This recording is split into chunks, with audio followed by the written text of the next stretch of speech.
I've spent 8 videos on this channel telling you to own everything and rent nothing. Cancel the subscriptions, buy the tool, stop paying twice for things you already paid for once. Today I'm going to argue the opposite, because sometimes renting isn't the trap, it's the smart move.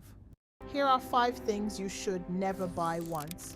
5 categories where renting quietly wins the math and owning turns into an invisible tax of its own. Not because rental companies are generous, because some assets are built to lose value the moment you take them home. The old question was rent or own. Wrong question.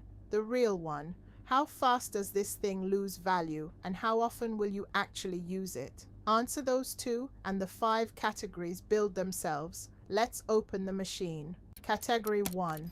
Anything that depreciates the moment it's cutting edge. Technology built to be obsolete by design. If you buy the newest, fastest version of something, you're not buying an asset. You're buying a countdown timer. Take a high-end graphics card for machine learning work. A top-tier GPU runs around $1,600. In 2 years, for serious AI workloads, it's basically outclassed. You bought a brick that used to be a rocket. Compare that to renting cloud compute. Services like RunPod or Lambda Labs charge roughly $1 an hour for that same power. A one-off project needing 40 hours of training costs about $40. No box, no fan noise, no resale value crawling towards zero. Ledger entry: buy the card and 2 years from now you own roughly $1,600 of dead silicon. Rent the compute instead and you spent $40, then walked away clean. The math isn't close. Category 2. Tools you'll use twice a year, if that.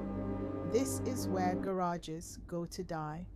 The tile saw, the carpet cleaner, the pressure washer, the 8-foot ladder that only comes out once every 18 months. A decent tile saw costs roughly $150 to buy. You'll use it for one bathroom project. Then it sits in a corner for 3 years, collecting dust and blocking the lawnmower. Rent the same saw for a weekend and it runs around $40. Do that math over 10 years of occasional home projects, and renting wins every time. Plus, you never store a machine you quietly resent looking at. Same story for a carpet cleaner. Buying one costs around $200. Renting it for a day runs about $35. Unless you're cleaning carpets monthly, the machine you bought is really just an expensive dust cover. Ledger entry: tools used less than 3 times a year cost more to own than to borrow. Every time, once you count the shelf space, the depreciation, and the version that breaks the 1 week you actually need it. By the way, I keep a directory of one-time purchase alternatives to over 200 subscriptions. It's called the Owned Life Directory. Link below. Costs less than 1 month of the average streaming bill. Category 3. Things with brutal storage or maintenance costs attached, even when the sticker price looks fine. This is where the real invisible tax lives. Not in the purchase, in the parking spot.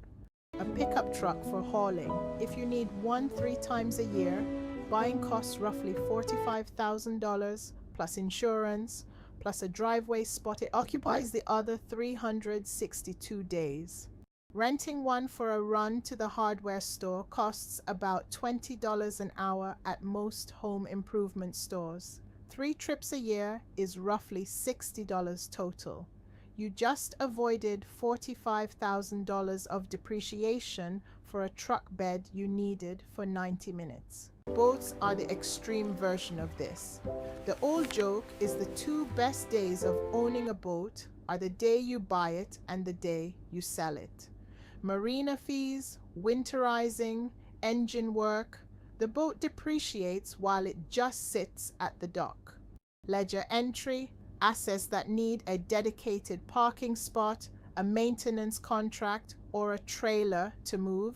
Rent them until the math tells you otherwise. Ownership here isn't a flex. It's a recurring bill wearing a costume. Category 4 is the uncomfortable one because this channel has spent months telling you streaming is a trap. Here's the honest exception: catalog access. When the point is discovery, not repetition, renting the whole library beats buying any single title.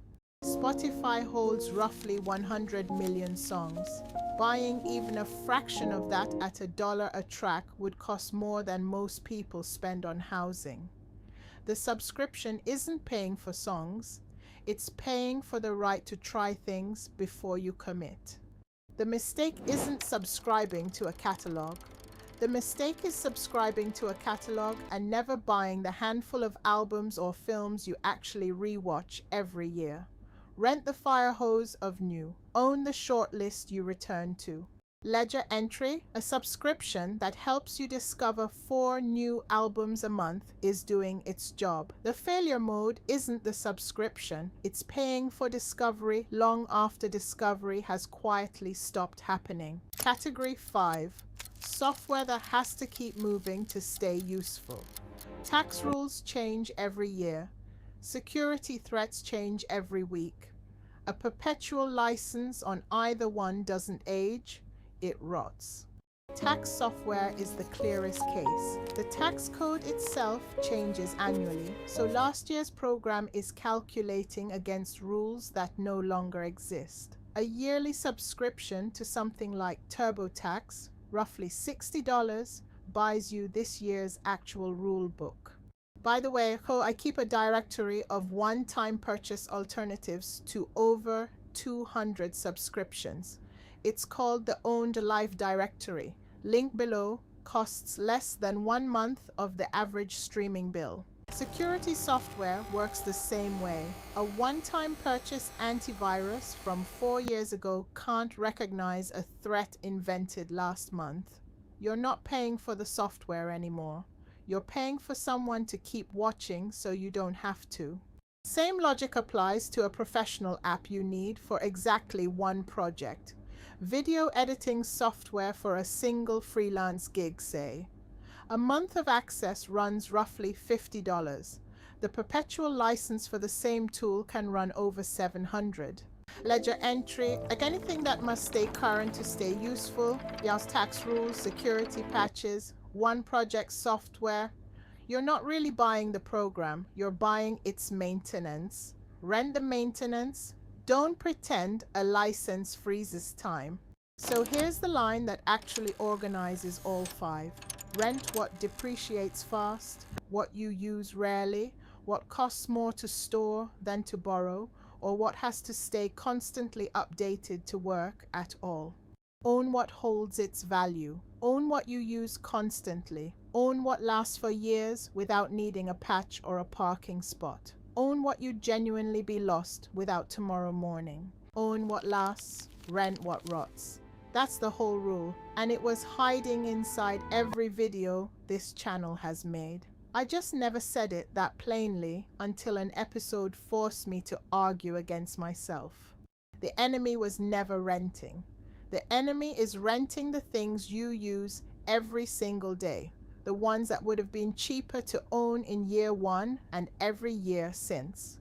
That's the subscription trap. This was never about that. Run the same 2 questions on anything in your house right now. How fast does it lose value? How often do you actually reach for it? The answer tells you which side of the ledger it belongs on. No loyalty required.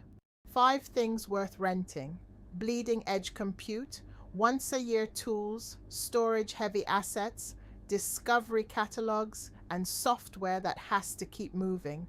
Everything else, the stuff you touch daily, still belongs on the owned side of the ledger. If you want the shortcut for figuring out which side something belongs on, that's exactly what the Owned Life Directory does. Categorized, priced, and built to stop you paying twice for things you already paid for once. Own what lasts, rent what rots. Everything else is just math wearing a strong opinion. I'll see you in the next one.